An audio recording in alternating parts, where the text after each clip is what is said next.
Where is Kim? Oh, that Kim. I was looking for my Kim. Oh, this Kim. Are you waiting? Are you going? Okay. I like her, so you have to determine whether you do too. I'm biased, you know. Can I get a photo, Mike? Yeah, I'd love it. You got it. The people in the background. You got it. I'm just trying to get more people in there. Nice. That work? It's coming, right? I haven't Okay. seen. She's coming. Okay, I haven't She's seen her coming. yet. Yeah. Awesome. So everything's good with you? Yeah, everything's great. Good. Yes, yeah. I love working at the chamber. Yeah. Yeah, Brown is a great boss. Yes. Good group. And we're going in a new direction. We're rolling out our 2028 strategic goals. hmm So, stay Well, tuned. then this is going to be, that's what I'm going to Yeah. try and hit. Great. Kind of the ethics. Right, of okay, How to good. do this right for the Yeah, team. You know? yeah. Good, good. Okay. Awesome. Yeah, we want to see more AI infused into businesses because it's not going away. hmm And if you're not on board now, you're going to be left behind. It's my first thought. Or we're still in line.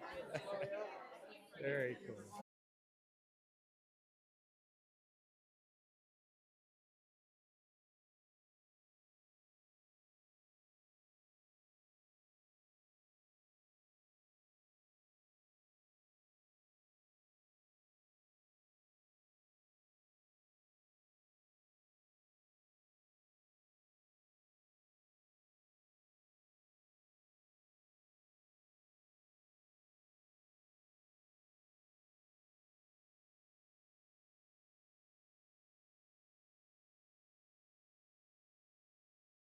Well, no, she's only wearing a brace. No, I mean the ski boot. Oh, the ski boot, right. For all intents right. and purposes. I know, but I think she said that because where it was on the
Thank you so much for being here. We're going to go ahead and get started.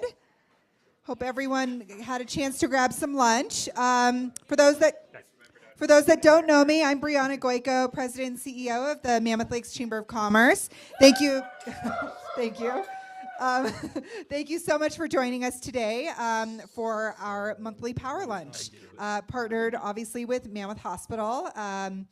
And we'll bring up the CEO, Tom Parker, here in a moment to introduce our speaker. But real quickly, just wanted to introduce a few of our board members that are in the room today. We have Luan Mendel. Luan in the back is our vice chair, Devil's Creek Distillery. Carrie Peterson, where are you, Carrie? Right here. Carrie Peterson, Systems Process People. She's our treasurer. Wyatt Simmons, Mammoth Lakes Laundromat. We have Sonia Bush, Destination Real Estate, right here in the front. And, of course, Mr. Tom Parker, CEO of Mammoth Hospital. So with that, I will just go ahead and introduce you, sir, and let you come up and bring up our speaker. Thank you so much. Thank you, Brianna. What a pleasure it is to be back here. This is our third year that we have done this lunch and learn or power lunch. We'd say lunch and learn a lot at the hospital. I am so looking forward to hearing Dr. Karch. And you may recognize Dr. Karch as one of those people that you can say, well, now a man that needs no introduction. We're not going to do that. Sorry about that. Let me tell you a few things about Dr. Karch, and I will say a few because I said, you got to pare this down. He is a man of accomplishment. I was telling Jeremy on the lift, I said, I feel so great when I shovel my driveway. I feel accomplished. Karch goes a little bit further than that, and I'll tell you why. Dr. Karch has been a member of the Mammoth Hospital medical staff since 2003. He co-founded the Mammoth Orthopedic Institute and serves as faculty for our fellowship program in orthopedics. Dr. Karch serves as an associate professor of orthopedic surgery at Georgetown University School of Medicine. He co-founded Mammoth Medical Missions, a nonprofit organization dedicated to providing immediate medical care in disaster or conflict areas. He was one of the first physicians on site at Ground Zero following September 11th, 2001, and has led forward surgical teams in various disaster zones worldwide. Dr. Karch has written 3 books. First one is called Tangible Heroes: The Force Multiplying Power of Ordinary People with Extraordinary Impact. The second one, apropos to today, where we're going to hear about artificial intelligence, is Artificial Intelligence for the Everyday Person, Demystifying AI. That's the one I've got on my shelf. And he recently completed his 3rd book on AI ethics called The Paradox of Progress, The Roses and Thorns of Artificial Intelligence. Beyond his professional career, Dr. Karch is an avid endurance athlete, having completed 57 marathons. We're just going to pause on that for a minute.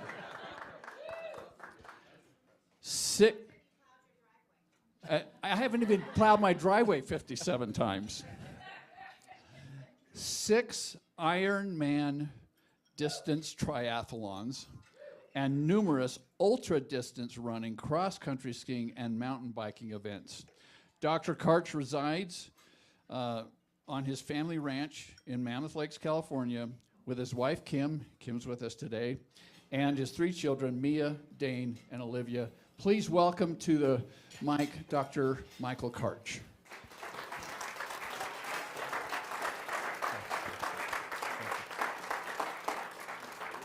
Thanks, everybody, for having me. I'm excited to be here. This is going to be really fun. We're going to learn a lot together in the next hour. All right. By the way, I usually give this in business attire, and this is so much better, guys. I think my toes will probably go numb by the end of it. I should have been a snowboarder. But okay, so we're going to start out today just learning with a little bit of art history. So does anybody know who that artist is? Rembrandt. Who said that? Rembrandt. A lot of dollars spent on your education. Okay. So Rembrandt, back in the 17th century, painted this first picture on the left called the Anatomy Lesson. If you go to medical school, that will be outside, almost guaranteed outside the anatomy lab. If you smoke cigars, the picture on the right, you may be familiar with that from the Masters brand cigars from back in the 70s and the 80s. That's called the Draper's Guild. The picture on your left is probably the first evidence of a selfie, right? Rembrandt painted a picture of himself in a mirror, you know, in his middle age in 1659. What do you think about the picture on the right? What year do you think that was painted in? It's a Rembrandt. What do you think? Yeah, 2016. 2016.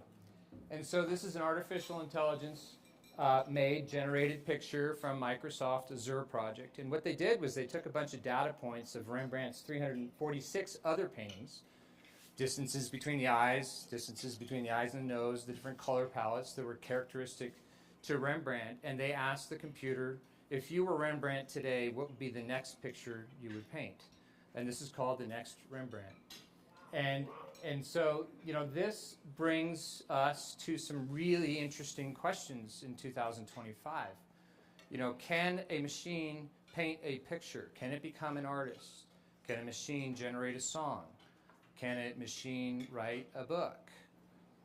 Can a machine run your business better than you run your business after 30 or 40 years?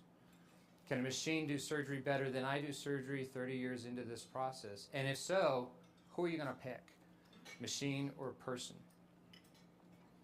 More importantly than any of those questions, I think, is the smaller but much bigger question is, how does this make you feel? Right? Does this scare you? Does this make you think that, you know, the end of the world is coming and machines are going to take over? Or does it excite you? You know, are you excited about this, that AI is going to solve all of our problems? And I think, like anything that has polarity to it, whether it's, you know, American politics, Inauguration Day, magnets, or husbands and wives, the true answer is probably somewhere in the middle. And that's what we're going to talk about today. And we're going to spend a lot today really on the ethics of AI and how this business community, we can't control LA, we can't control Washington, D.C., but we can instill some ethics as this hits us in this small town. Whether you're ready or not for it, AI is here. Forgot my tools again. Stop playing. Nope, let's go back. Let me try it one more time because I really want you to see that. Where's our yeah. Not playing. Go back one more time. There we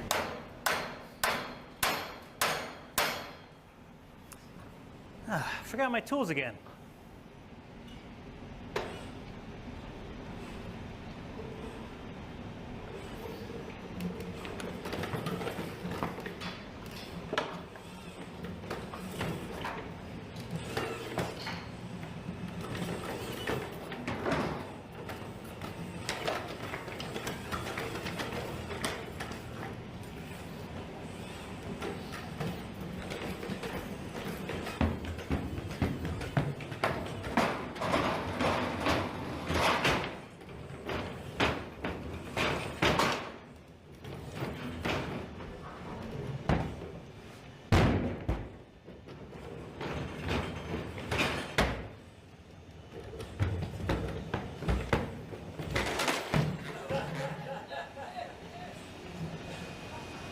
Such a show off.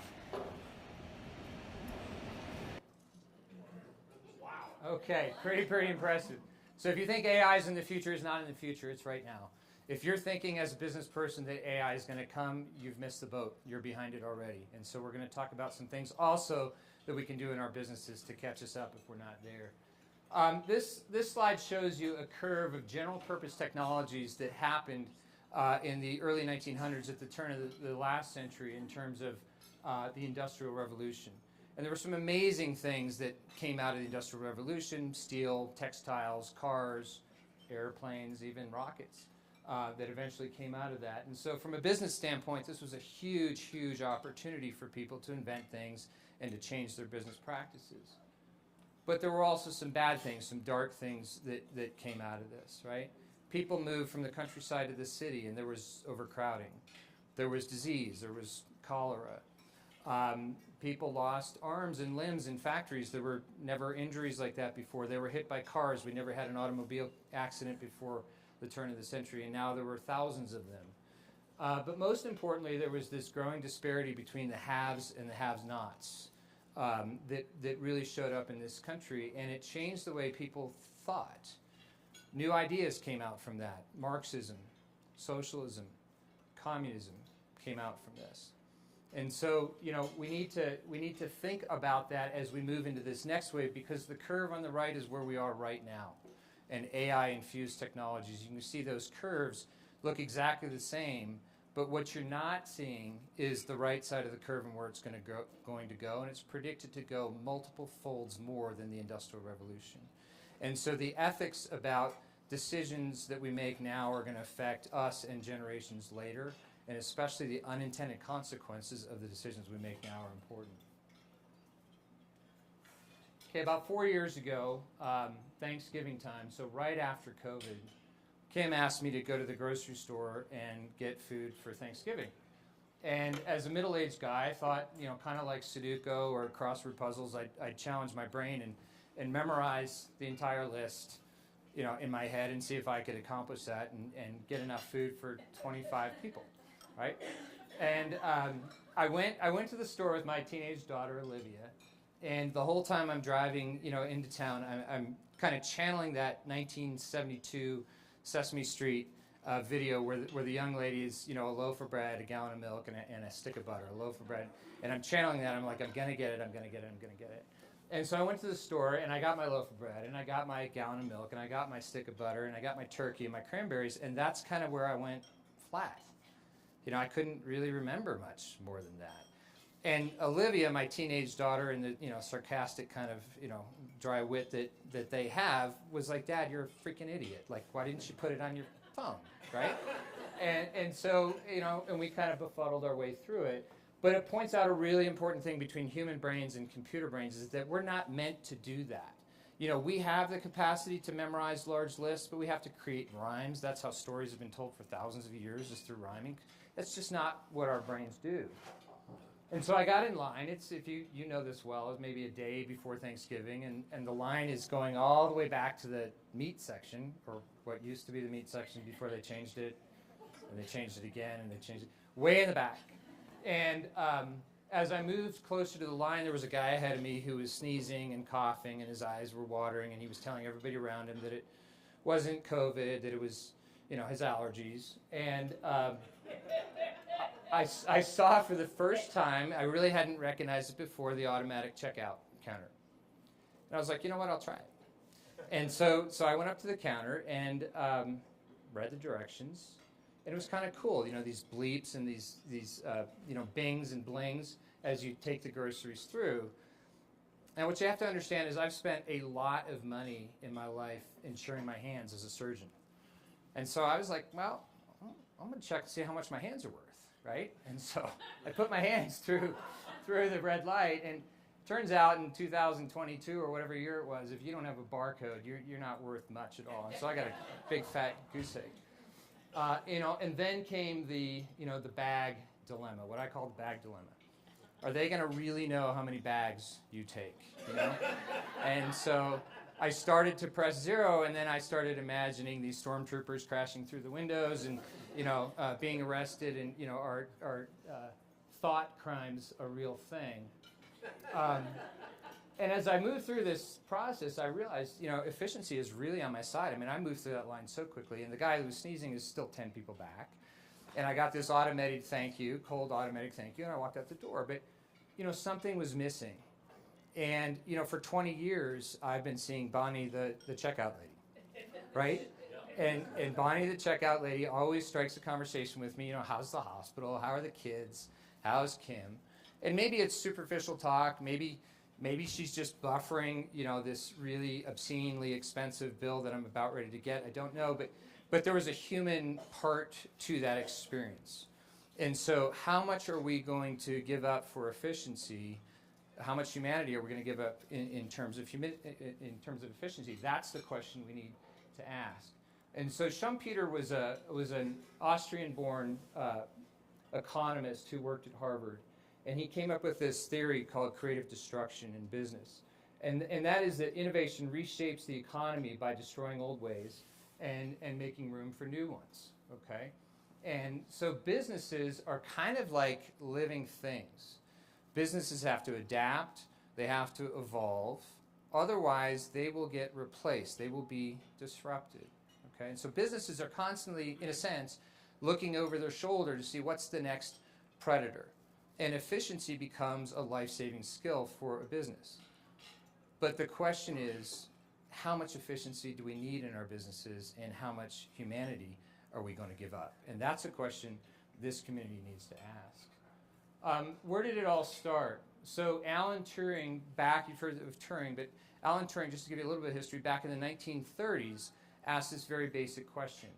Can we codify everything that humans do, every action, every thought, into a series of on and off switches, yes and no answers, binary code called zeros or ones? And he did that in the 1930s, but by 1950 he actually came up with this first machine, which was called the computer. This was a really big idea. This was an idea that challenged a lot of people and threatened actually a lot of people. Just so happens that in England at that time, he was British, homosexuality was illegal, and Alan Turing was gay. And so he was very quickly targeted and marginalized. This isn't the first time, nor will be it the last time, that a prophetic type mind is marginalized. Think about it. Martin Luther King, John F. Kennedy, Galileo, Socrates, Jesus Christ, all people who thought bigger than the masses were marginalized and kind of quieted very quickly. Everybody kind of agree with that? Okay, now I'm going to challenge your thought process a little bit. SpaceX, Tesla, Elon Musk, okay? Very different. What is, whether you like the guy or not, and some days I like him and some days I don't, to be quite honest with you, what's society going to say about us when we marginalize a person who brought to us privatized space travel or an autonomous grid? A grid that right now costs this country $100 billion a year in wasted productivity. $100 billion a year, just to put this in perspective, would pay for cancer research globally for 3 years. It would pay for college education, 4-year blocks for 2.2 million students every year that we waste $100 billion a year sitting in traffic. So the masses, kind of we, the people, we don't like prophetic minds. They challenge us, they say things that make us upset, and they cause some fear in us. Back to Turing, Turing died in 1941. I'm sorry, Turing died at the age of 41. It was ruled a suicide, but it's been questioned as foul play ever since. And so prophetic minds are often made to be pariahs. That's kind of what the masses do. And then we turn them into heroes years later when we, the masses, catch up. So the real question is artificial intelligence the new prophetic mind of humanity? And are we going to consider it a prophet, or will we make it a pariah because we're afraid? Okay, so what is AI? AI is simply teaching a machine to think like we think. That's all it is.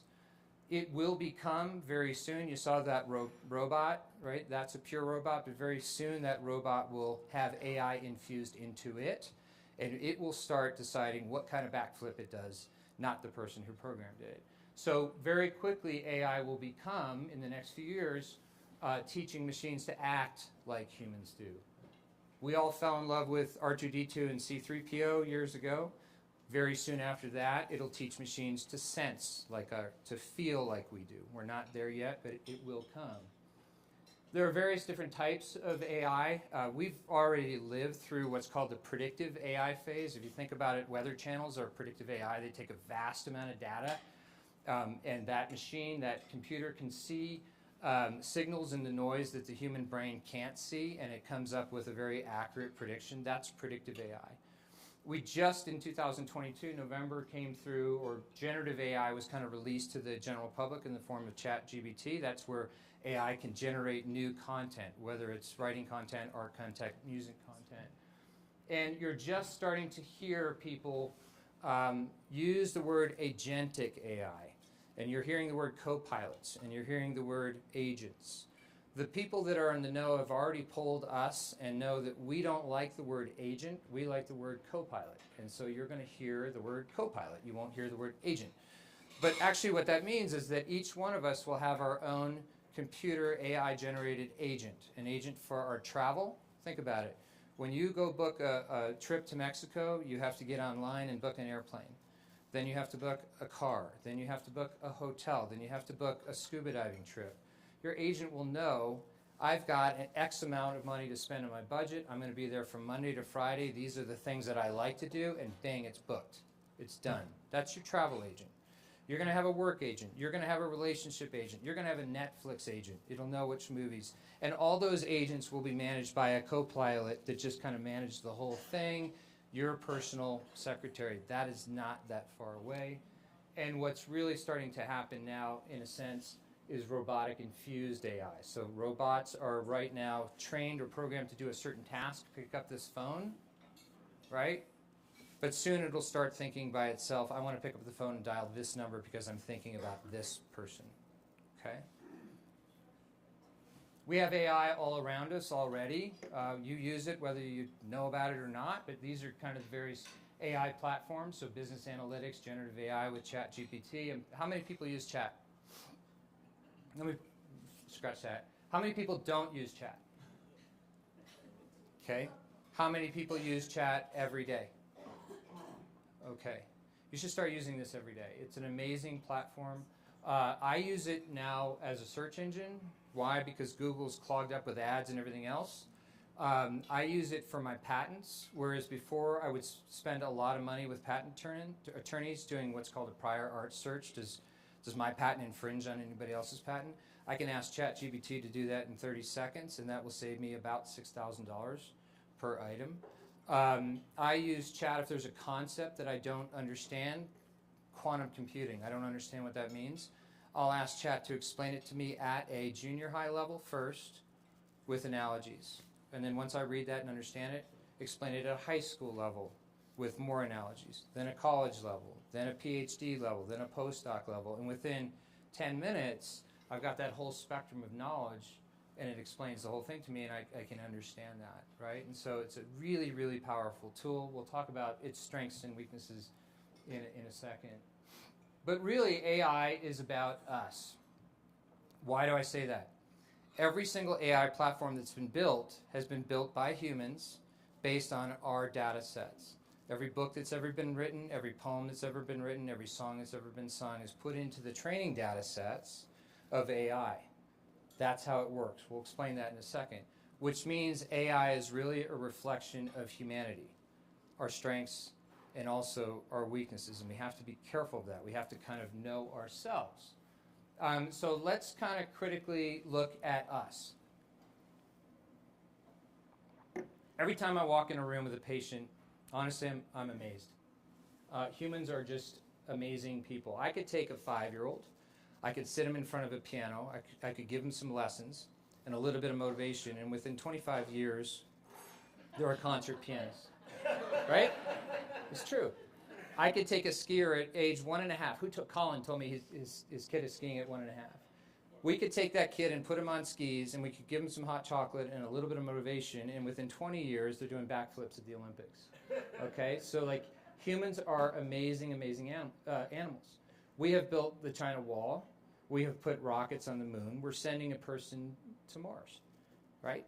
But more importantly, we have the ability to sense what's going on with other people. And when somebody else is in trouble, we can respond to that. That's something machines can't do yet. These are our strengths. or weaknesses. So, as evidenced by my story at Vons, we have really poor cognitive control. We don't remember things really well. We never can look at a huge, vast data set and see all the patterns. We just don't do that. We're very poor no matter what women in the room will tell you, no matter the stories they conjure about, men hunting bison and them collecting nuts. We are not good at multitasking. We're just not. Okay? Let's just take that. We're horrible with politics. We're horrible with bureaucracy. We throw bias into every single one of our decisions. We discriminate. We are obsessed with this abstract concept called the dollar bill, to the point where we will ignore our families for it. We'll go to war for it. We'll destroy our environment for it. And we get old, right? We age out. And so our computers, our brains age out with time. But if we start to look at this synergy between machine and human, we start to see that there's a lot of potential there and a lot of opportunities there. And so as business people, you can understand that there's kind of a deal to be made here, right? So Moravec was a computer scientist at Stanford and basically said that what computers are good at, humans are not good at, and what humans are good at, computers are not good at. And so there's this natural hand-in-glove synergy that can be made. So let's look at some opportunities. Well, from an artistic standpoint, we're at a tipping point in terms of creativity. The people that have used ChatGPT know that. How many of you use chat to generate your internet content right now? And how much faster is it for you? 100 million times. And how much better is it for you? 10 million. Okay, if you know how to do it, right? We're going to talk about prompt engineering in a second, but you can tailor this, and so the creativity is unbelievable in terms of what we can make. Business analytics, being able to look at a flow sheet and coming up with analytics on your business is amazing, right? New pharmaceuticals, it costs so much money to generate a drug these days because it takes so much time. That's going to go away. And think about what that'll do for our population in terms of getting the right drugs to the right people at the right cost, okay? Autonomous travel. We're going to talk about some of the problems with current travel, but if we can create an autonomous grid, which is not that far away, literally you could be in a traffic jam in Los Angeles, and this AI device will be able to look at that traffic jam and create alternative traffic patterns because it's collecting data on traffic and will get us there faster and increase our productivity throughout. Disaster preparedness, fire, wildfire control, and environmental sustainability. All huge opportunities for us that are coming up.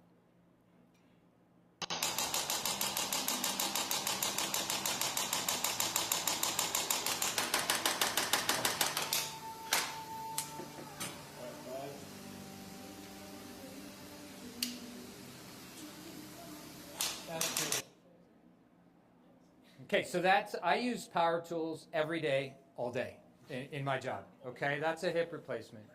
I threw that in just in case people were starting to fall asleep. But the one thing I will tell you, and the one thing I tell my medical students, my residents, my fellows, is power tools are fantastic. But if you don't know how to use a power tool, you're going to cut your hand off, right? You're going to cause some major damage. And so we have to learn how to use this massive power tool called artificial intelligence because there's some really bad things that can happen. We heard our last president, as of 24 hours ago, talk about an unsustainable concentration of power, right? We're seeing tech companies getting more and more powerful, and the common person is getting less and less powerful as time goes on. Remember that first curve of the Industrial Revolution and all the social ramifications that happened after that, Marxism, socialism, communism, world wars, right? And so we have to be careful of that. If I ask an AI-trained machine to pick a candidate for a judge right now, it will go back through our training sets, our data sets, and it'll understand that through all of American history, judges have been white males. So if it reviews the application of a female who happened to be the captain of her field hockey team in high school or college, she's going to get thrown out, okay? That's data bias. So we have to go back now and retrain our systems so that they're not biased. We've identified that as a problem, and they're going back and training it. But it's an issue, right? Workforce displacement. We're going to talk a lot about that in this community in the next coming slides. But what happens to the young individuals who no longer will have a job? What happens to me as a surgeon when I no longer have a job because a robot can do it better? Okay. Safety errors in safety critical fields like medicine, like law enforcement, like the military. Right now in Ukraine and Russia, we're starting to enter into drone warfare, where drones are making decisions on people's lives. What if they're wrong? Okay? What if the algorithm is wrong? Deep fakes, we saw already deep fakes in politics and what can happen with that. There's security risks, there's privacy risks, superpower control between the US and China is going to be huge. That will be coming. And a term I want you to understand called ethnocentric control. After World War II, we won. We dominated the conversation in terms of democracy across the world. There is currently now a war between China and the US in terms of tech and in terms of the amount of money that we spend on tech. It's equivalent to any war we've ever been in.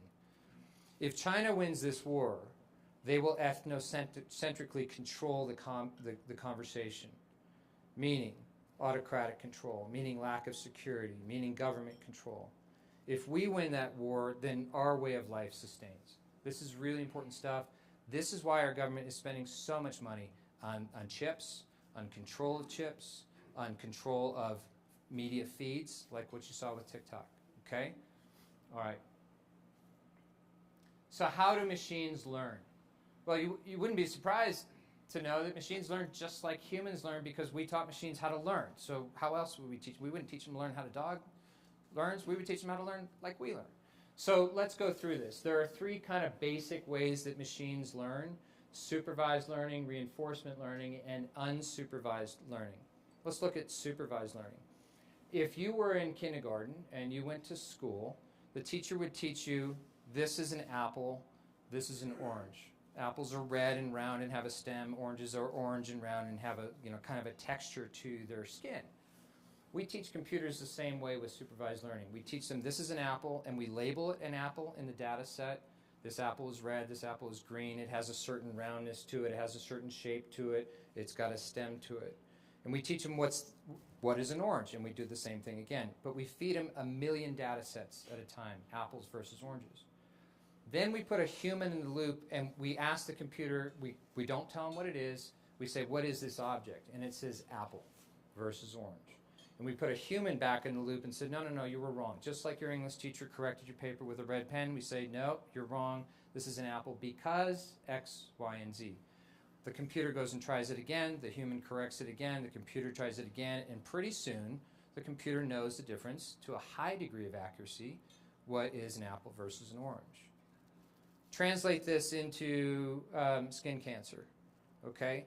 We show the computer 1 million lesions of skin that are either benign versus cancerous. And we say, this is benign, this is cancer. The computer makes a decision, we correct it, say, no, this is cancer, this is not cancer. And after a certain number of iterations, the computer can predict better than a human, better than a dermatologist, with much less money and much less time, this is cancer, this is not. Same with breast cancer. The Denbrower study in Sweden a couple of years ago did this with mammograms and found that the computer was much better than a radiologist in picking out breast cancer, okay? For much less cost, much less errors, much less callbacks. A woman, gets a call back on a Friday, says, we're not sure, we need you to come back in on a Monday for another test. Imagine that emotional strife that causes, okay? And some of you have lived through that, okay? That goes away with supervised learning. Reinforced learning is basically like a kid goes to school and plays the saxophone, and the first note they play is a loud squeak. They get a reinforcement, that's not good. The teacher says that's not good. The kid next to him squeaks, that's not good. And so they change the aperture of their mouth. They practice a little bit, and they get a better tone, and pretty soon they're playing that instrument well. That's how reinforcement learning works with the computer. It started out with a game of Go, almost like a chess game, an Asian game of chess, and they kept on feeding back to this computer, good move, bad move, good move, bad move, until the computer beat a human. Autonomous learning is what's used in autonomous cars. It's what's used in robots, okay? And then unsupervised learning is something different. It's almost like your kid graduates high school and we send him out into the world and they have to kind of create their own path, and they're going to make their own mistakes, but they're also going to find a different life than you or I wanted them to have, right? And so unsupervised learning, you feed them this huge, vast data set, and you say, go at it. Let's see what you find, okay? And this is what we're doing now with the human genome. We're basically feeding it our own DNA and saying, what diseases are you seeing? What treatments are you seeing? We're doing this with pharmaceuticals. We're doing this with minerals in terms of alternative batteries. You know, what alternative minerals can we use to create a battery to use for alternative fuels, right? Better than lithium ion. So these are the three kind of basic types of learning. But the human brain also has a deeper level of learning, and that's where all of our brain circuits are connected with neurons. And so you wouldn't be surprised that computers are just the same way. Supervised learning, unsupervised learning, and reinforced learning are all connected with electrical circuits that then reinforce positive loops and de-enforce negative loops. So just like a kid learns an instrument and hears through their ears, sees the music notes through their eyes, plays with their fingers, and gets different learning experiences, the computer learns on a much deeper level. Which brings us then to deep learning. You've heard of deep fakes? Deep learning. Deep learning is like a different form of learning. Tom has been working in hospital systems for how many years? 30. That's called 30. Okay. Are there things during your day that you just know? You intuitively just know that they never taught you in school? A handful. Okay. Modest guy. But no, there are. And we're all that way. As we get older, we get wiser, and the computer does too. We use these deep neural circuits, and all of a sudden the computer just knows. It just knows something intuitively that was never really taught to it, and that's called deep learning. Okay? All right. But it all comes down to the data. You've heard the phrase garbage in equals garbage out. If we feed this computer garbage in terms of our data, we're going to get a bad output, and we as humans will intuitively just follow it, and that is a bad outcome for humanity. So we have to make sure that our data is pure. We have to make sure our data is normalized. We have to make sure our data is denominized in a hospital system, doesn't have a patient's name on it. And so if you think about an F1 race car, right? If I put 89 grade fuel into an F1 race car, John, what would happen? It wouldn't start, right? Even if it did, it wouldn't go as fast as it could. And so the data has to be pure, just like F1 fuel has to be pure in order to get a great output, okay? Which means that as business people, we're going to have to spend a lot of time collecting our data, recollecting our data, renaming our data, and we're never going to see an output until all of those things start to happen. And we'll go through some exponential curves in a second to explain that. But it doesn't happen overnight, right? What did you say to me on the lift? You said conquering the world. What did you say? Something about business takes a long time to build. Slow march to global dominance, right? That's the way. That's it. And so businesses are like, you all know that. I don't have to tell you that. Like you don't form a very successful business overnight. It just takes time and time and time. Artificial intelligence platforms are the same way. We have to just collect data, and then one day it's going to take off for you. Okay. How did I get involved in this? About 10 years, 11 years ago now, I co-invented something called Smart Drill, which was a early navigational device, early ideas of robotics. And I had to start reading about this. Then we started doing navigational hips at the hospital and had to kind of learn more. And then when I co-invented SteriTools, I realized that I was really behind the curve in terms of digital knowledge and had to kind of go back and learn a lot of things in order to stay competitive. And now with robotics here at the hospital, how many critical access, 287 critical access hospitals? So there's 287 critical access hospitals in the country. We're one of them. By all rights and measures, we should not have a robot here. You need to all understand that, okay? And we do. We've got this amazing gift of technology. But for me personally, that meant like a higher level of responsibility. I wasn't just going to learn how to turn it on and turn it off. I was going to learn more about it. And so I wrote this book on the things that I had learned, but then decided at 55 to go back to school, which is not an easy thing to do, especially when your classmates are 26. And so I started taking some classes at MIT. on machine learning and then got accepted to business school at Harvard, focusing on data analytics and AI. And so the next part of the talk are some of the things that I've learned there that I'll share with you for free. Kim will tell you, you're lucky because it's pretty darn expensive to do that. But, okay. Two of my professors, Marco and Kareem, are just brilliant, brilliant guys, and they wrote this book. You should read it. It's called Competing in the Age of AI. And it talks about platform technologies and how you can take your business from an old business archetype to a new business using AI. Definitely a worthwhile read. They have a revised version that I think is just out or will be out in a couple months. Make sure you get the revised because it's got a lot of the newer things that are in there. All right. For Kim's 59th 29th birthday, sorry.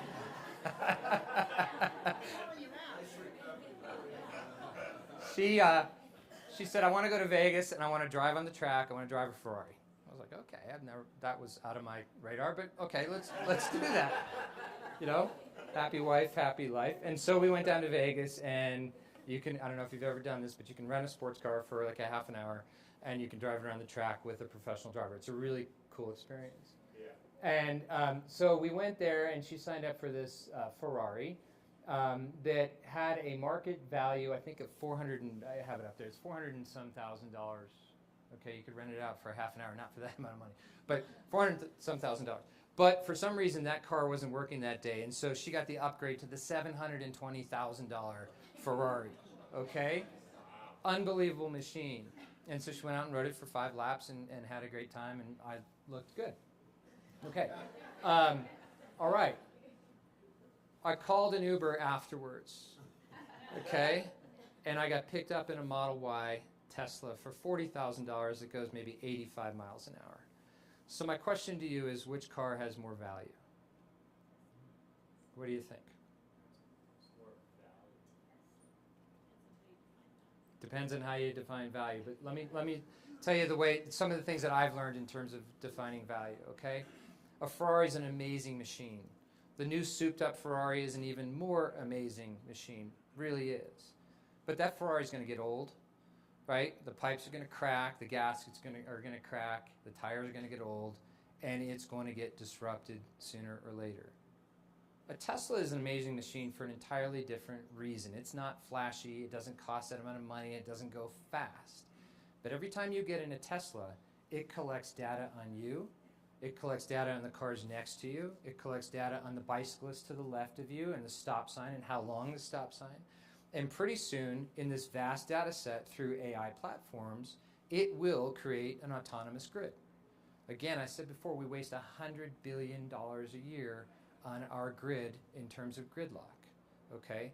So in terms of value, this little car that's kind of ugly, I think, has way more value for society than one that goes super fast. Think about the Ferrari as your current business and the Tesla as your new platform AI business, okay? Yes? Real quick question. Did Kim then go back to the racetrack and drive around with She went to, yeah, and she got laughed about 5 times in that.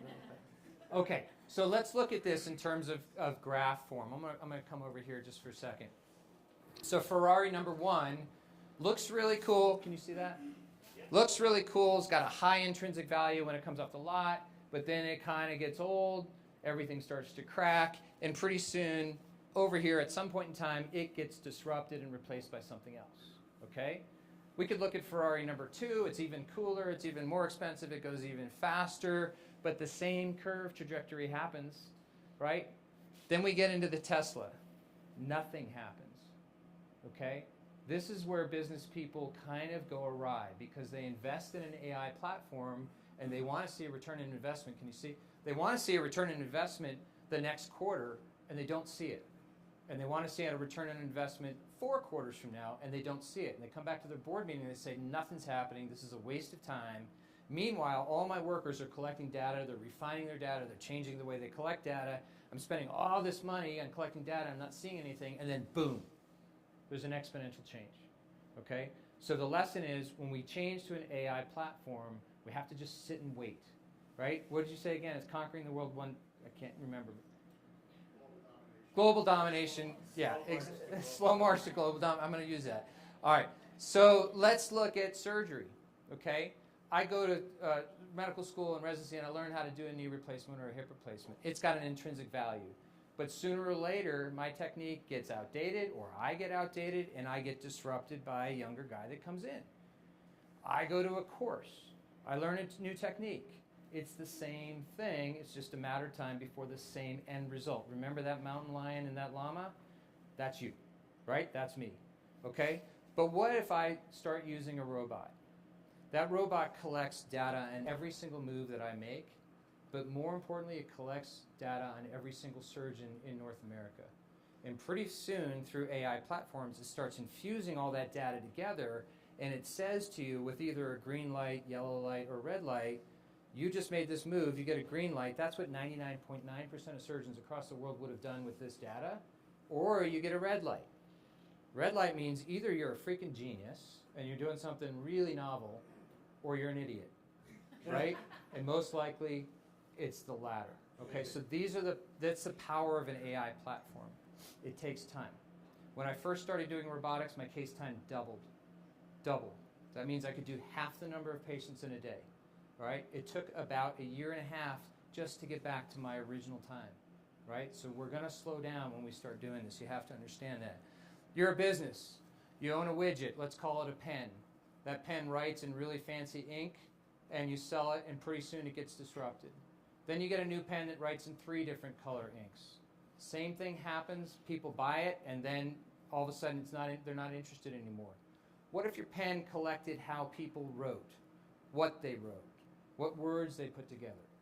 Okay, after time, it could write for you. That's exactly what ChatGPT did. It took years to develop ChatGPT. It didn't just come out in November of 22. It took years to develop that, okay?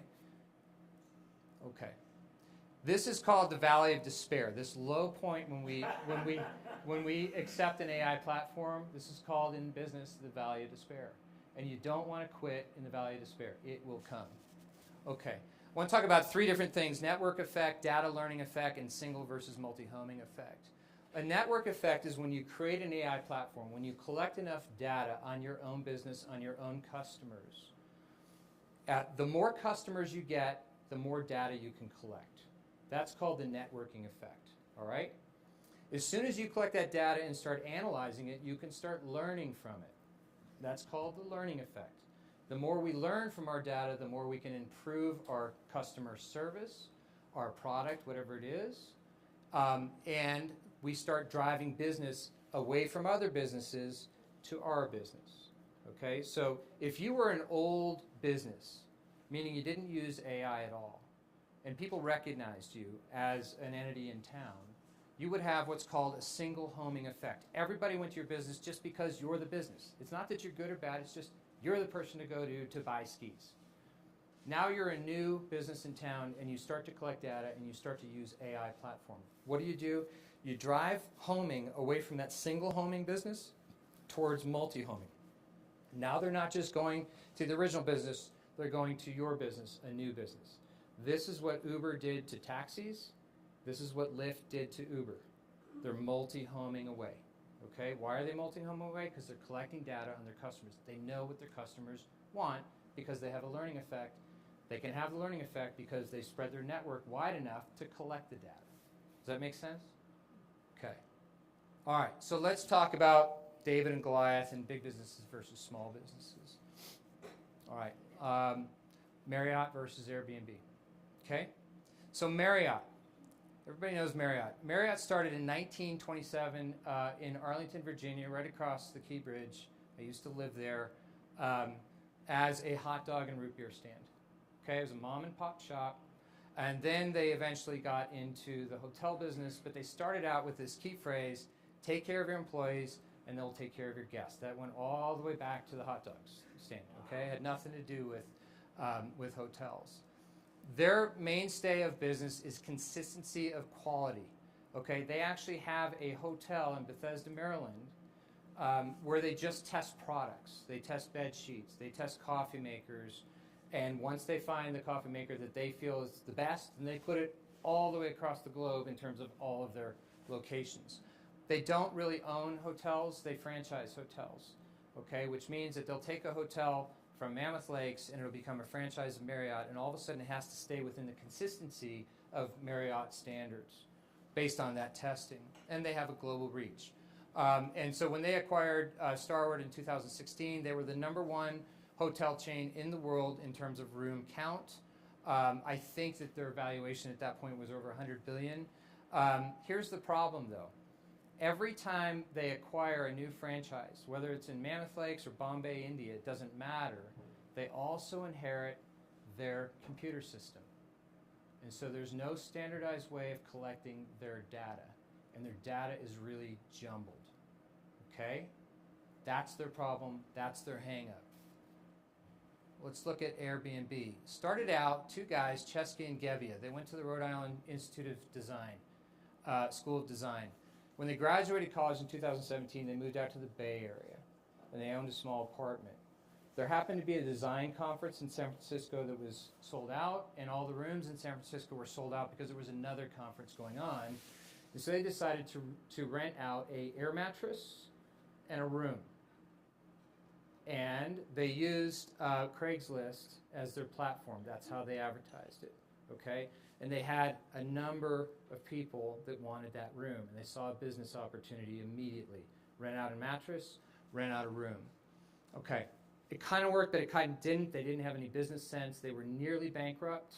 They started selling cereal boxes with either Obama or McCain on it before the election. They raised $30,000 to keep the business alive. This is a true story, right? And then they went to Y Combinator. Does anybody know what Y Combinator is? So it's a VC investment incubator in the Bay Area. They've done quite a number of successful businesses like Dropbox and Reddit, DoorDash. Anybody deal with equity, private equity? Okay. Yeah, so Wasserman. For $20,000, they got 7% equity. Okay, that's like raping and pillaging, right? But this is what this small company had to do in order to stay alive, right? That's like unheard of numbers. We're talking about a $67 billion company today, right? So just imagine the return on that, okay? Then they got smart. Chesky and Gebbia called up an old high school friend who was at Harvard at that time, was a computer scientist, and said, we need to like datafy this. We need to make this a data platform. And so one of these guys, I can't remember which, Chesky or Gebbia, was a photographer. He started taking pictures of rooms and of houses.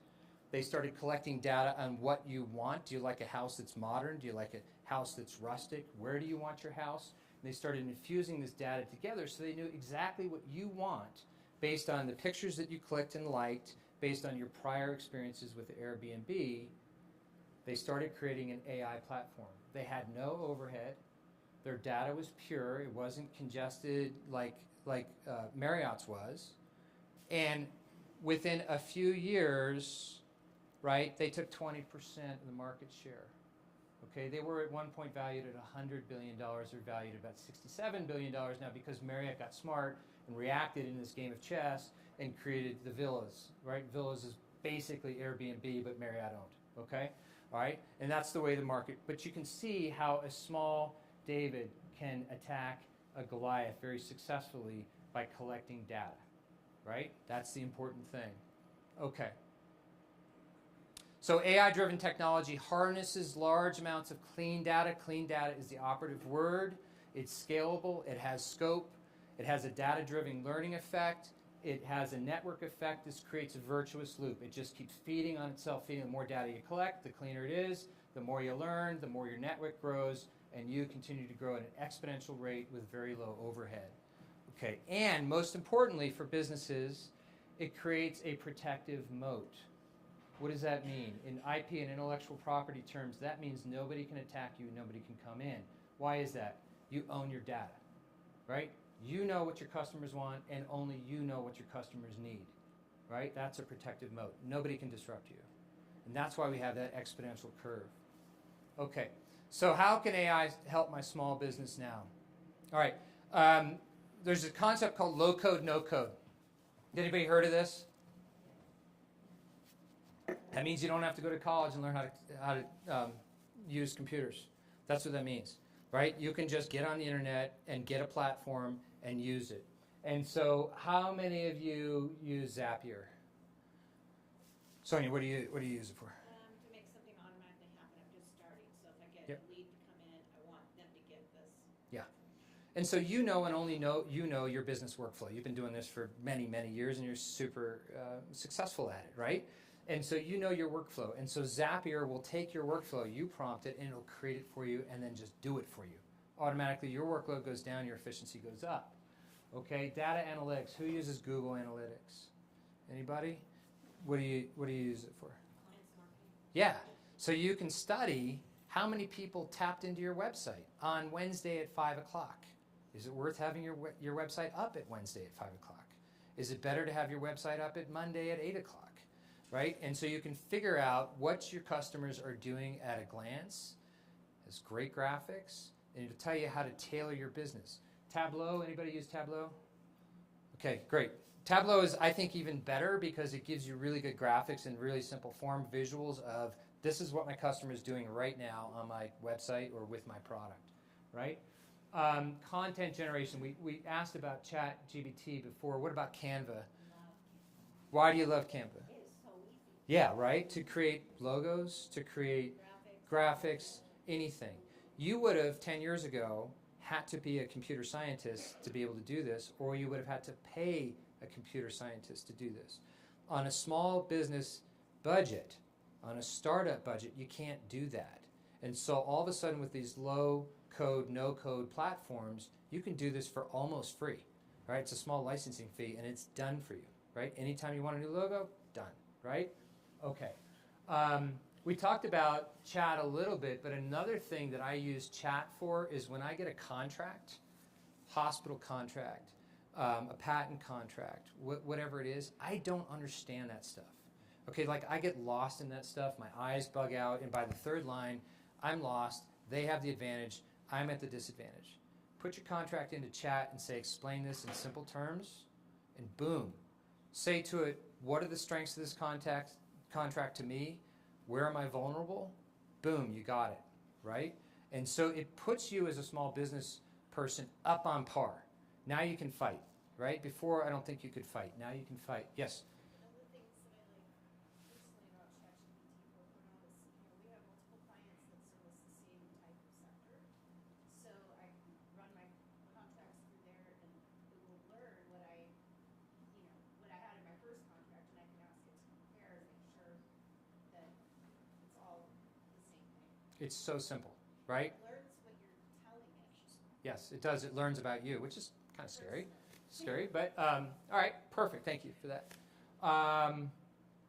Spreadsheets. Who gets lost in spreadsheets? I get lost in spreadsheets because the numbers kind of blur on me again. Put the spreadsheet. You can literally take Excel, you can literally take Google Spreads and throw it into chat and say, what is this telling me? How's my business doing? Right? That's amazing. That's an amazing tool. Super quick. Okay, and then enhancing digital presence. So like MailChimp. Kim uses, what do you use MailChimp for? Send out mass emails for Yeah, mass emails. So instead of like typing out every single person, it just does it. But it also automates the process. You know, on October 15th, I want to send this email out to all of my clients. I want to send this specific email out to my new clients because my new clients are different than my old clients and they should get a different message. It'll do all of that for you. So low code, no code. All right, let's talk a little bit about prompt engineering. Who truly believes that you can write a paper, a book, whatever, on ChatGPT?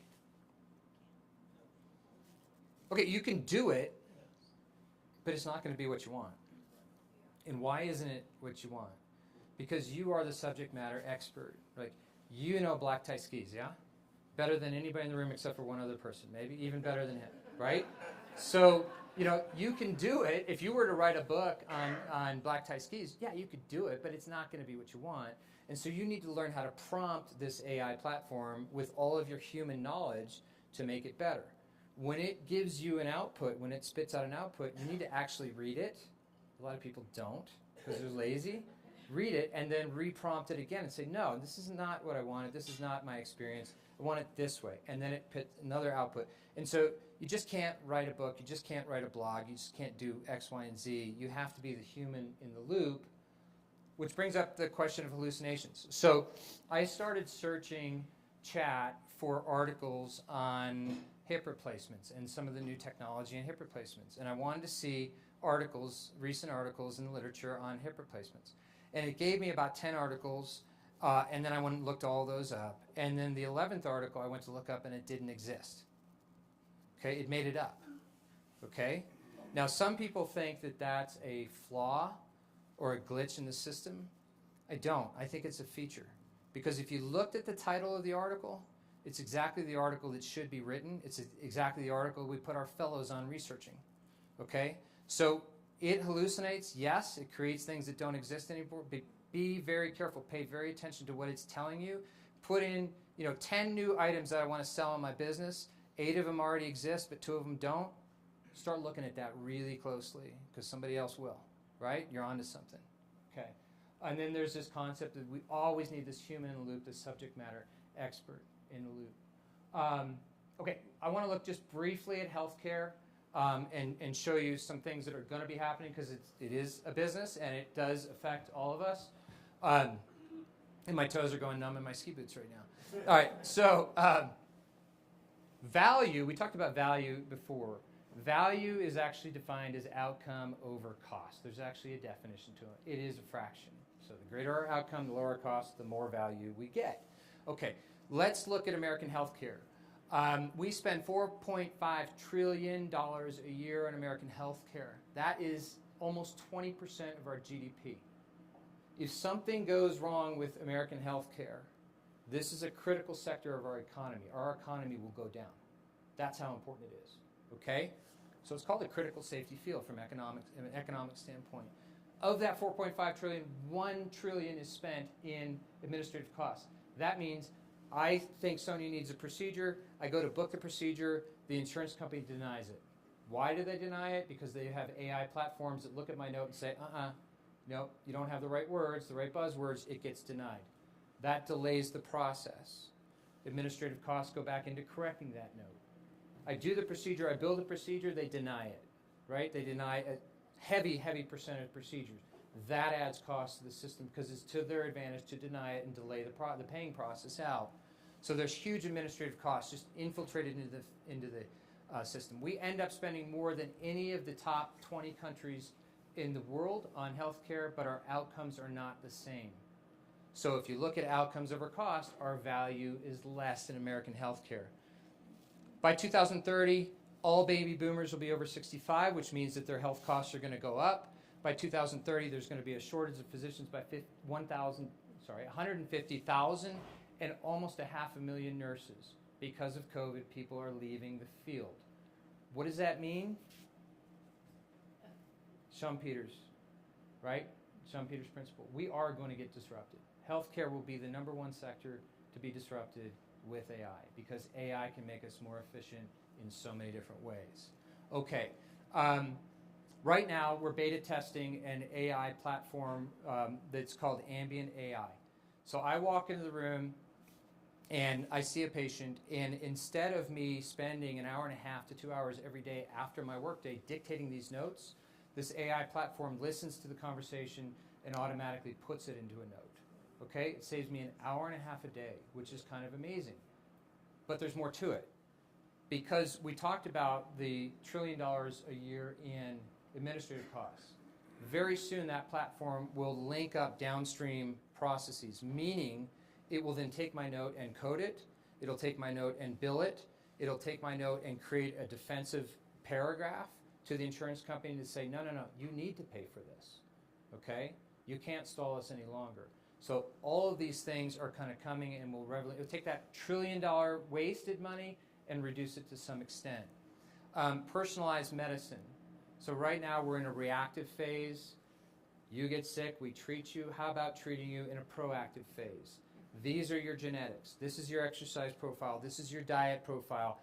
These are the things that you need to do so that you actually live to 85 with a quality of life, right? So personalized medicine, not shoebox medicine. We talked about AI diagnostics with radiology and breast cancer and skin cancer already. Regenerative medicine is going to be huge in the next decade, actually taking tissue and regenerating organs so we don't have to do organ transplants. Okay? That's going to be huge. Genomic mapping is going to be huge.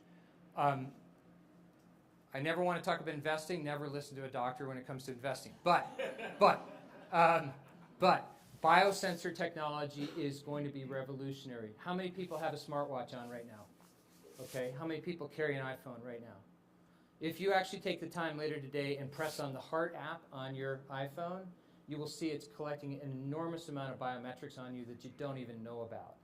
Right now, if I see a patient that needs a hip replacement, I'll take their phone with their permission, I'll hit the heart, and I'll see what is the asymmetry of their gait. It'll give me a percentage, right? Percentage, because it's collecting that data on them. Then I'll go to the operation, and the first post-operative check, I'll take their phone again, and I'll see that that percentage of asymmetric gait actually got worse because I made them worse. But 8 weeks later, when they're recovered, I'll look at that data again and say that their asymmetry is 0. And so I can look at that. Physical therapists can look at that. You can look at that. That's all on your phone right now. All right? You don't even know it. All right? They're collecting data on you. All right, let's keep going. I want to talk just a little bit about digital twins. This started out with wildfire control. And what they did was they created an AI platform that mapped out the geographical terrain of, let's say, San Diego West. Right? What did the terrain look like? What was the vegetation look like? What was the moisture?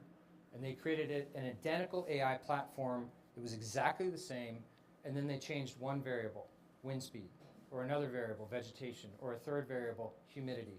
And they saw which way the wildfire through this AI platform would track, and then they could put manpower into that output. Does that make sense? Digital twins? All right. Digital twins in medicine. I can take you, right, and I can say, here's your genetic makeup, here's your diet makeup, here's your exercise makeup, and create an AI-generated twin of you. For 30 years, I've been trying to get people to quit smoking, and they never listen. I've been trying to get people to lose weight, they never listen. Now I can show them, this is what you're going to look like 10 years from now, 20 years from now, 30 years from now if you keep smoking. They're going to listen to that. They can actually see it. That's a digital twin. We can use digital twins in business. We can test a new product on a digital twin. We can test a new price on a digital twin. How does it react? What's the output that we can't predict? So this needs an extreme amount of record bottom or reverse curve. Can you get it from that side there? So reverse curve. So we're going to use the robot to correct that. Okay? Okay. So I want to talk a little bit about data outliers and what we call edge populations. It doesn't matter if it's in medicine or in your business, it's the same thing. Edge populations. This is a lady, I got permission from her, by the way. This is a lady who is 4 feet 10 inches tall. She's from Guatemala. Okay, so she is genetically short. Okay. She has what we call recurvatum, reverse curve of the knee, meaning her knee bent backwards 27 degrees. Now, if you think about my robot and the data sets that it was trained on, it is trained on North American humans, the genetic line. People from 5'7" to 6'2". It is trained not on short people, right? And it is not trained on people that have knees that bend backwards. So when I used my AI-infused robot, it gave me data that was wrong. That's pretty scary. Again, critical safety fields, medicine, police, law enforcement, and military, okay? I knew it was wrong because I've been doing this for 30 years, okay? So I was able to correct that and come up with... Okay, so we had that knee that was grossly unstable and bent all the way back here, and now with the robot we're able to straighten that leg out, and it doesn't bend into record bottom, reverse curve, and it's much more stable for her, right? That's the advantage of the robot. Okay. Good. So I was able to come up with an excellent output because I've been doing it for 30 years. And so this human in the loop is really, really important. It doesn't matter if it's in business or in medicine or anything else. The human experience has to be part of this. The machine might kick out data that doesn't make sense. And if you're just blind to it, if you're lazy, we're going to have some bad outcomes. All right, so there's this constant feedback between us and the machine, human and the machine. There's synergy. It shouldn't just be one-sided. And with that, we can get some pretty darn good outcomes that we've never, ever been able to get before, okay? This is 6 weeks after a knee replacement. Were you doing this 6 weeks after a knee replacement? I didn't have the knee replacement.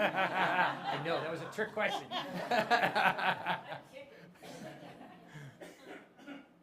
Okay, all right. What will small businesses look like, specifically in Mammoth Lakes, 30 years from now, okay? All right, let's look at this. small, I'll kind of read some things to you. All of our routine tasks, everything that drags you down during a day will be gone, okay?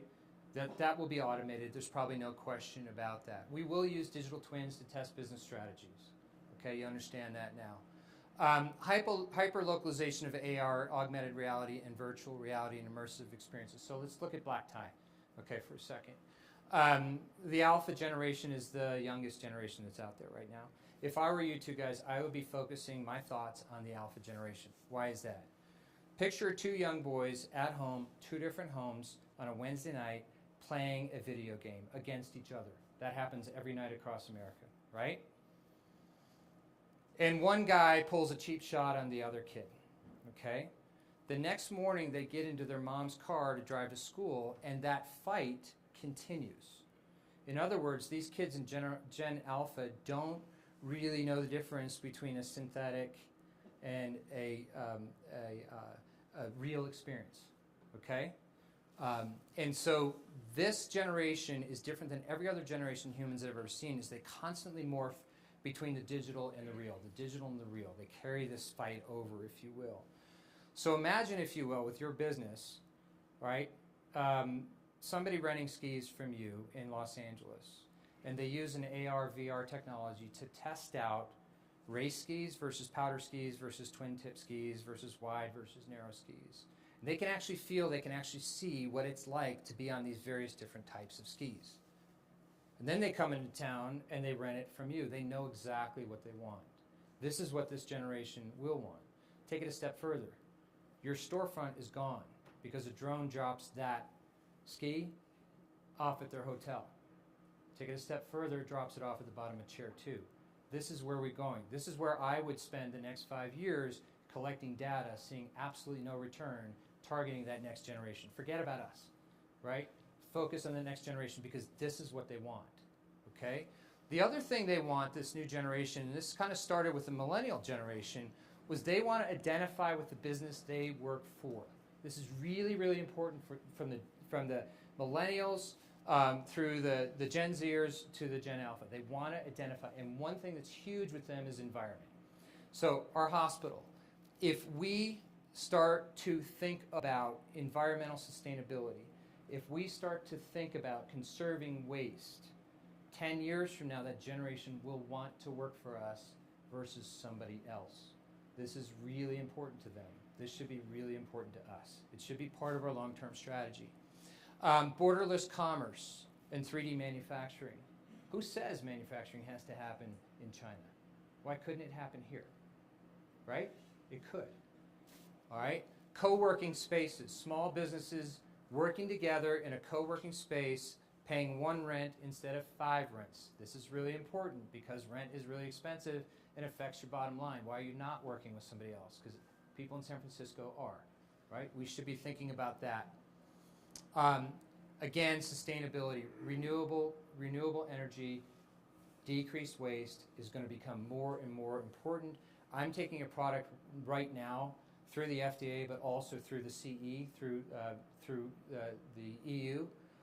The regulations that I have to get through in the EU are tenfold what they are in the US right now in terms of environmental sustainability.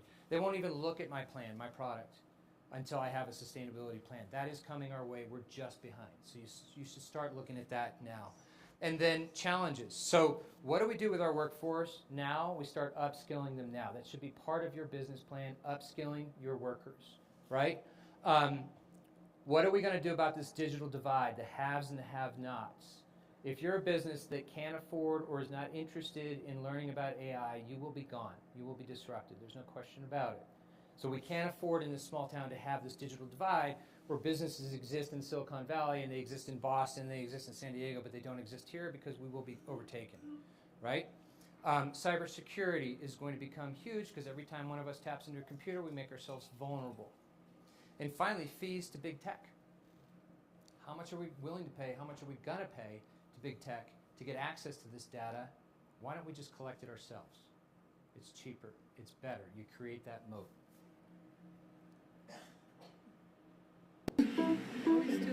Table 6. Dear customer, your food is on. First, tray. That's good. Looks delicious. Thank you. Thank you. Enjoy your meal. I just call him Kitty because you see her face is a kitty. She's my assistant. You put the table number and then click start. The robot just go to the table and give the food to the customer. This caught me totally off guard. I wasn't expecting it, but it's very cool. I like the human, but this was a nice touch. They'll come just to see that. Yeah, that's true. I think that'll be the future. I like them, but it's like it is a little bit impersonal, though. Enjoy your meal. You will see me again if you order more. Bye.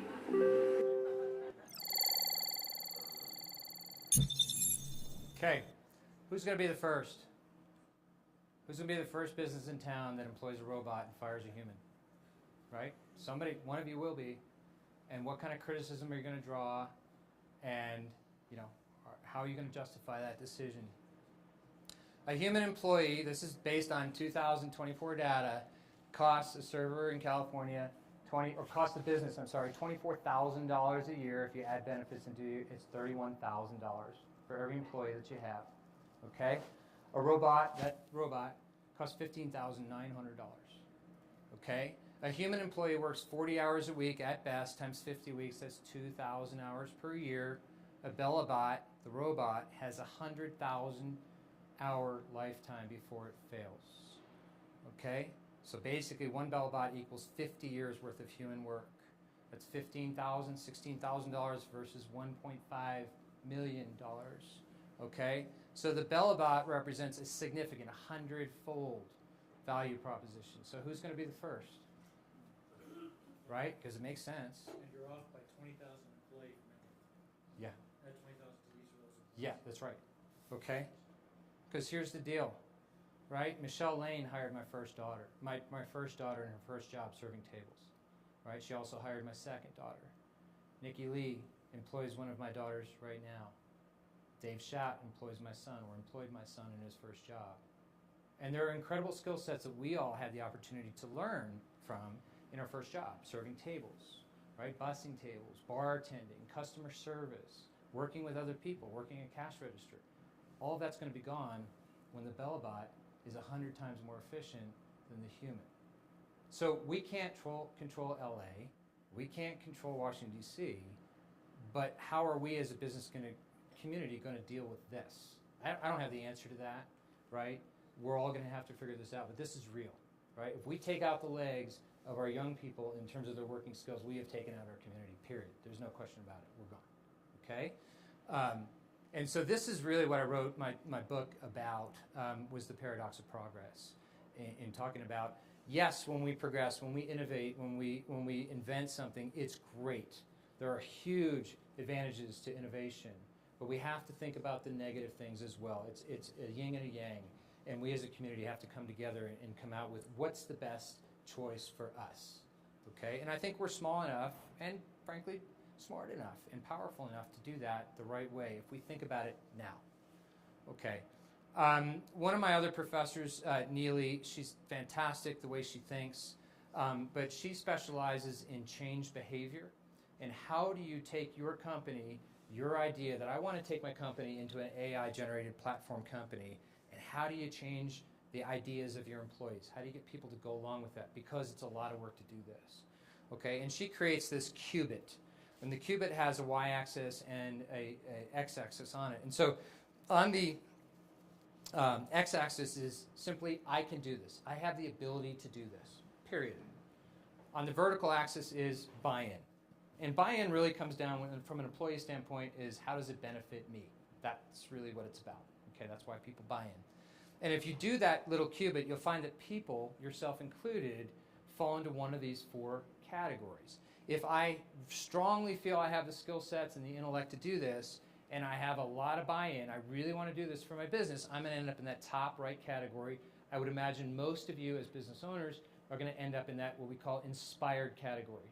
But how do you get everybody else there? And so she talks about these various levers that we can use to move people, like chess pieces, honestly, to get to a higher percentage of inspired. And so if I had a disengaged person, this is a person in my business who's really smart, has a lot of skills, but they just don't want to do this, okay? We have somebody at the hospital who is incredibly intelligent, but he's at the end of his career. He's probably going to retire in the next 2 years. He wants absolutely nothing to do with this, okay? So he is low on the buy-in, high on the I can do this. You know what I'm talking about, right? Okay, so, right? And so, you know who I'm talking about. All right, so how do we move, like a lever, like a chess piece, him up into that category? We incentivize. That's one way. We continue this conversation. We continue to show the long-term benefits of doing this, not just to him, but to the whole community. So we communicate and we use incentives. What about the person, and this is where I was. I clearly fell into this category before I studied learning this. I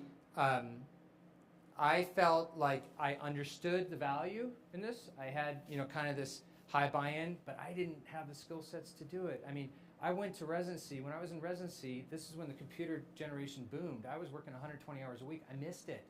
Like, I had a tough time logging on. I mean, I really did. I screwed up, passwords every single day. It was the most frustrating thing for me because I knew I was falling behind. And I had to literally go back to school on my own and then formally to learn this stuff. And so how do you do that? You give them skills. You give them support. It's doable, right? And then you've finally got this person who's oppressed. They don't have any buy-in, and they don't think they can do it. That person honestly might either fall off the bandwagon, to be just perfectly honest with you. They might be that certain percent. They estimate it's about 20% that just will not progress forward with AI. Maybe that's the person. Or you give them skills, you give them support, and you move them like a chess piece, either up vertically or to the right, and then you move them up into the inspired category, okay? So really genius stuff that she's done. I would write down her name. She writes a lot of papers on how do you take a business and turn it into an AI platform business. Whatever we do, however we do it, we have to have what's called AI governance. That means no matter if your business is one person or 500 people or a couple thousand people, we have to do this in the right way. That means that we have to have a vision plan for where tech is going to be in the next 1 year, 2 year, 5 year, 10 years. We have to know where we're going. We have to have a North Star. Otherwise, we're going to get lost in this. We're going to buy one tech here. We're going to buy another piece of tech here, another piece of tech here. None of them will communicate. We can't collect the data. We don't have that learning effect. We don't have that network effect. We don't have the virtuous loop. And we basically spent a lot of money for a lot of shiny things that don't work. So you need to have this vision plan and make sure all of your tech communicates and works together. We need to have a budget, a separate budget for tech. Okay? We all have budgets, but we have to have this separate budget. I'm going to allocate this amount of money to tech each year, no more, no less. Okay? And finally, we have to create these tech, what we call multilingual teams. This means experts in business, experts in medicine, experts in ethics, and also people from the community that have nothing to do with our business because we want their input into how this is done ethically, right? We want those edge populations to be part of this conversation so that we represent everybody. We don't select judges that are just white males because that's what the data sets were before, okay? All right, we're going to end this with this story. Anybody know who this is? Chuck Yeager, right? First pilot to break the speed of sound. Okay, it happened just south of here in Lancaster in 1947. And so Chuck was part of a four-man team that were tasked with breaking the sound barrier. And this was something that had never, ever been done before. And so you can imagine the anxiety that these four men were up against, the mental turbulence, if you will, that they were up against. And so through a variety of tests and examinations, physical examinations, mental examinations, psychiatric examinations, Chuck actually ended up 4th out of 4. His three teammates scored better than him, and so he was not going to fly. He was not going to be the one that broke the sound barrier. And so as it turns out, pilot number 1 went up in the Bell X-1 plane and got all the way up to the sound barrier. And if you know anything about the sound barrier, it's kind of like accelerating in a boat. The waves of sound actually pile up in front of the boat, and it gets really, really rocky before you get over it. Okay, that's exactly the way sound waves act. And so pilot number 1 got up to Mach 1, just before Mach 1, and the cockpit started to rattle and it started to roll and all the alarms went off, and he was afraid of dying, and what did he do? He pulled back on the throttle and he landed his plane. He never broke through. And it turned out that pilot number 2 did exactly the same thing, and pilot number 3 did exactly the same thing. And all of a sudden, poor Chuck, who thought he was not going to be part of this and wasn't mentally prepared for this, gets a phone call and says, "You're going up tomorrow." Okay? Now think about that, right? And so Chuck was a cowboy, actually from West Virginia, and he had horses with his wife Gladys on a ranch just south of here. So he did what any deserving cowboy would do. He saddled up 2 horses and he took his wife for a ride to try and explain to her that his fate was going to be one of 3 things.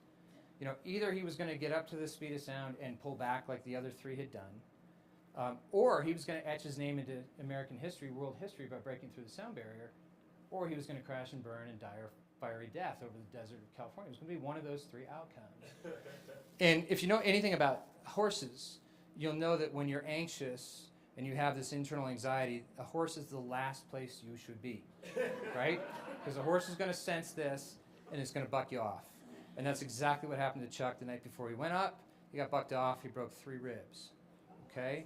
He was in so much pain that he couldn't lift his arm over his head to pull the cockpit down. Remember, these are old cockpits. And so he and his wife Gladys and a friend who was a vet duct taped his arm. They took a broomstick and they duct taped a hook onto the broomstick. He slid it into his uniform. He passed through the medical check on that morning. He reached up, he hooked it, and he came back down, kind of separating himself between safety and the unknown.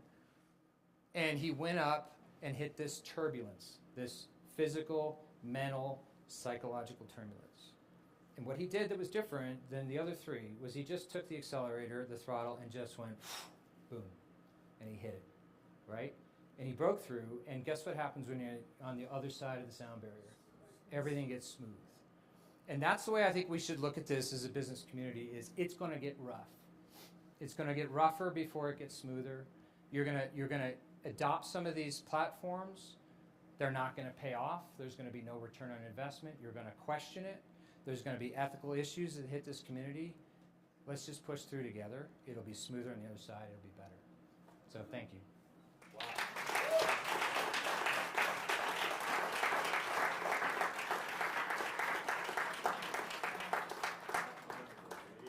Sorry, that was long. Questions? Yeah. So, it's a small point, but how can Is this on? if you get, Yeah. you know, I use the example of your surgery. What happens at the point when the AI becomes more cognitive and might make decisions that are, for instance, someone needs knee surgery, but they decide, you know what, they've got a tumor and they're not going to live more than 5 years, so why are we doing this knee surgery? This is where I talked about these multilingual teams. This is where you have to have an ethicist on the team. You absolutely. This is where we are right now. Is every decision we take forward, because this is such a powerful power tool, right? This is bigger than anything we've ever seen. We have to have an ethicist on there, because you're right. But there's going to be a discussion now where there hasn't been before, especially $4.3 trillion a year that we're putting ourselves into debt, right? Yeah.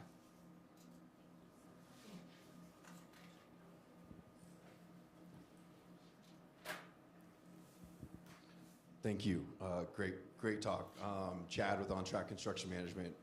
The example you gave with robots being employed, I guess my challenge is going to be to the business community is when these things do come into play, what kind of value are we going to bring to the customer?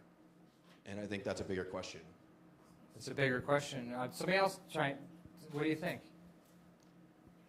So what kind of value, I'll just repeat it for everybody, what kind of value are you bringing to the customer by bringing robots into the workforce? We're going to make more money as business owners. Yeah. But how do we pass that down? Well, you're in construction. If you were to redesign my deck, how long would it take you? Honest answer. We'll have it done. We'll have it done by the time the snow flies, right? Okay, but robots can work 24/7, right? So there's value there, I think. Robots don't call in sick, you know. Robots don't have to eat. They don't have to take lunch breaks. There's a lot of advantages to this. They don't need housing, and housing is our biggest issue in this community right now. I don't know if anybody would argue with me, but I think it's our biggest issue right now. And so they don't need housing. They could be stored stacked up like books. And but what's the downside? Right? The downside is you're not employing a high school kid that learns how to build, right? That learns how to take instruction, that learns how to honestly pick up trash at the job site every day at 5 o'clock and clean up after themselves, that learns how to use a power tool so they can build a house one day themselves. And so this is something you're going to struggle with because the numbers won't make sense to hire the human. Okay? But there's more to it. This is what I was trying to say with Bonnie, the checkout lady. And this is where we're going to have to decide.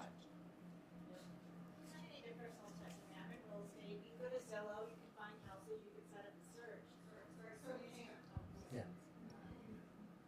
I mean, the human touch, like Bonnie at Vaughn's, I think that's a big differentiator, and we need to keep that in mind. As a realtor, anybody can go to Zillow and find a house and see what they think their house is worth. I like to say the A in Zillow stands for accuracy, but that's a joke. But my point is, the human touch is needed. So I'm worried about the robot, because that lady even said, "Oh, the lady, didn't talk to me." So I don't know where the balance is. I don't either. And when I wrote that book, I intentionally started out with the goal of I don't want to answer any questions in this book. I just want to pose what's out there and make people think and make people talk about this and come up with the best. I don't have the best answer. You don't have the best answer. Maybe they don't. Right? Right? Yeah, and I'll just say from an energy lens, which of course I look at everything from, is like, AI and crypto, the amount of energy required to power this, and then the justification of, our environmental and sustainability, like that seems out of line to me. So it's something that we'll have to. So glad you mentioned that, Pam. So California, again, becomes this unique bird in the world. Okay, think about this. We are leading the charge in the world, definitely in this country, but in the world in terms of environmental sustainability. Our goal is by 2035 to get to, no combustible vehicles. All right, great goals, okay? But our grid is already tapped out, okay? It goes down with regular frequency at this point. AI, using chat, is 100 times more energy intensive than using email, okay? If you look at the number of people that engaged chat when chat first came out and still today, there's a vast majority sitting in California because we think differently sometimes than other parts of the country. We're willing to take that chance. We're willing to do something different, all right? Most AI startups in the world exist in 2 places, San Francisco, San Diego. They also exist in Boston and some other places, but there's a high concentration of AI startups in this state. So we're running up against these deadlines that we've created for ourselves. We've got a grid that's already tapped out, and now we're adding this energy intensiveness of AI. Where are they going to clash? Now, AI also has the capability to solve a lot of our environmental problems by becoming more efficient. And so I think that the curves may actually end up in our favor, but we're going to go through some mental turbulence, Chuck Yeager, in the next few years, figuring this out right here in the state. Yes? So I wanted to talk a little bit about the value to customers as well as with environmental.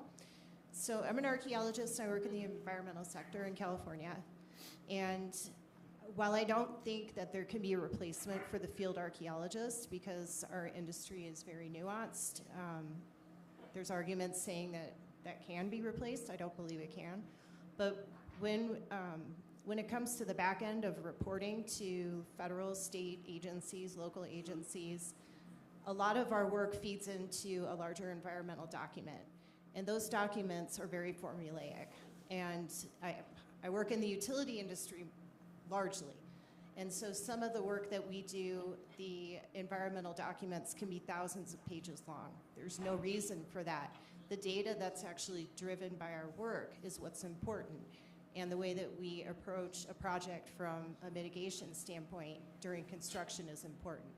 So we have these conversations all the time in our sector. How can we make the environmental process still as robust, but also work through the lens of the proponent, the utilities, the developers. How can we streamline that approach? And I think, we have come up with a lot of data over the past 50, 60 years since these laws have been passed. And the data's there. All we need to do is now, streamline it, put it in one place, and work with it a lot faster. There shouldn't be a 3 to 5 year permitting process for utilities to go and redo their lines. I mean, that's my personal opinion, but I think it can be done a lot faster. Same thing with approving projects. I think you're right. There's huge efficiencies built into it. How many people wear some form of battery technology on them now? Watch, cell phone, 100%, right? Have any of you read Cobalt Red? You should read it. It's about cobalt mining in the Congo and how much energy it takes to mine one lithium-ion battery. And, I like batteries. You like batteries. We all like batteries, but none of us know where it actually comes from and the energy requirements that it takes. An EV car takes about 2 years worth of use to become carbon neutral, and then it becomes very carbon beneficial, but it takes about 2 years to do that. And I think that, the environment, again, is going to become bigger and bigger and bigger part of this conversation, but AI in the last 3 years with Google DeepMind has generated hundreds of new minerals that could be used to replace a lithium-ion battery, right, without necessarily as much mining. I won't say no mining, but as much mining. And, a number of them are turning up to be winners. And so there's this paradox, for lack of a better word, of, yes, AI takes a lot of energy, but it creates efficiencies, and it's creative, and it can create new materials, new pharmaceuticals, new minerals, new whatever that we haven't even thought about, right? Great discussion. I'm Carrie Peterson with Systems Process People, and I just want to give a shameless opportunistic plug that we do all of these tools for you right here and work with several businesses in town as well as in the state that do this. Our most recent win was one of the clients we've been working for a couple of years. We took their process, put it into AI. Their profit margins went from 24% to 68% in Snap. Mm-hmm. So all of this is very easy to do. What we see, the hill that people have to climb is they think their business is so unique it can't be automated. And I'll just give you guys a little bit of software info. When you say something like that to a software person, they double your price. So we don't, because we have ethics, but our counterparts do. Your stuff is just like everybody else's, and I promise you it can easily be automated. We do it all day long. So for the business mind, which I love the business minds in this room because you're really, really innovative people and you see opportunity where others don't. You saw the opportunity. Remember that curve of general platform technology in the Industrial Revolution, and we saw that next curve coming up now. She's taking advantage of it right now and creating a business idea out of it. Another business idea, teach people online in 30 days everything they need to know about AI, okay? Easy to do if you've got just a basic knowledge set. Now you've got a new business, which is platform technology, which is scalable, it has huge scope, and you're going to be really successful with that because most people don't know how to use it yet. I think 90-some%, don't quote me exactly the number, 90-some% of business CEOs know they need to implement AI into their business, but only about 20% have actually done it. There's huge opportunity there. Quick comment. Yeah.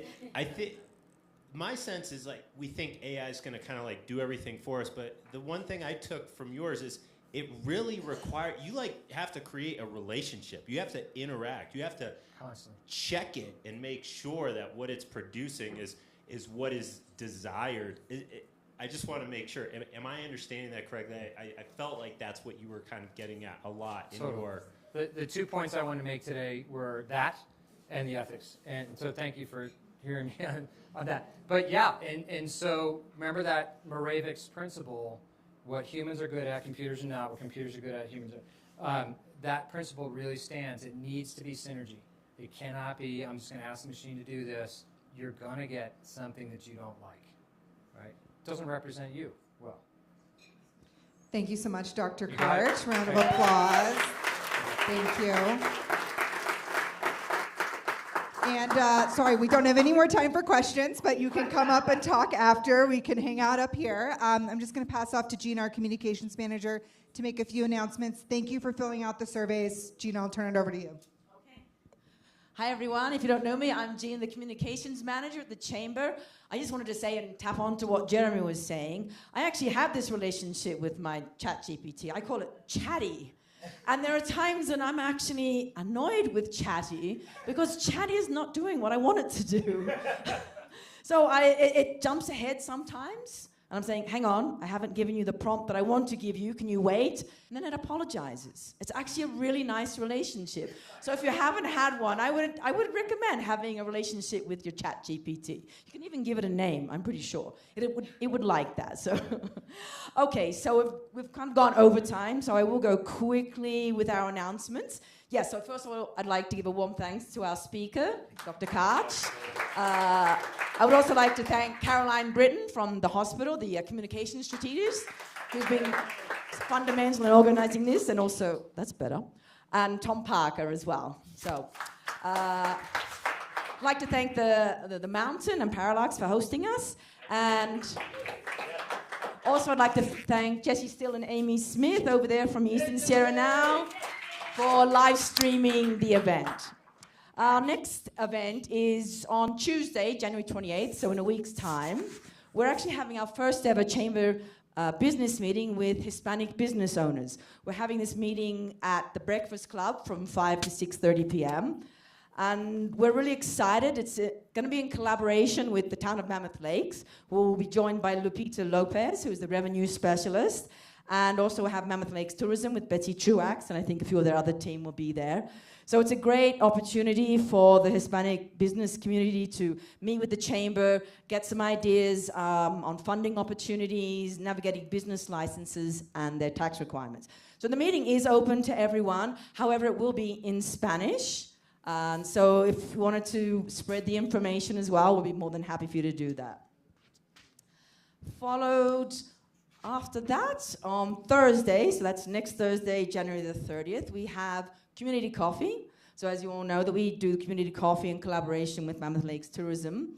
We'll be talking about fire relief efforts and local fire awareness. So that's quite an on-topic subject. We haven't got the location quite yet, but stay tuned and details will come. Then next month, we have our power lunch. So we're just jumping from one power lunch to the next. It'll be social media strategies with Joseph Bogorad, who's here in the room over there. So basically, these were his words. I'm going to quote him here. You will walk away with this, from the next power lunch, with a social media bio. Is that correct? Did I say bio? Bio? Yes. That will turn viewers into followers and followers into customers. Joseph will also cover different types of content, ideas for you to post, and how to create them using only your smartphone. We haven't got a location yet, but we have got a little bit of time, because that'll be on Tuesday, February the 11th, from 12 to 1. So look out for our social media, our newsletter, and other communication outlets. And I'll quickly move on. So in April, the Chamber will be hosting our annual Spring Job Fair. That's workshops and the job fair. The date of the job fair is Wednesday, April the 30th, that we do with the local high school. Leading up to the job fair, during the month of April, we'll be having weekly workshops at the high school. And to do that, we need business professionals, business owners who enjoy working with youth and can engage with them. So we need lots of volunteers. So we'll be reaching out to people through various channels. So we just wanted to keep, for you to keep that on your radar. And I think I can skip the rest because we've been here long enough. So I just wanted to have a quick plug. So I've been making some changes to our website. So there you'll find new things like our strategic goals, your chamber membership, and maximizing your membership benefits, and we'll be continually updating that. So every now and again, if you haven't been to our website for a while, just pop back and have a look. And if you want to give me any feedback, I'm open to that as well. So thanks everyone for coming, and enjoy the rest of your day.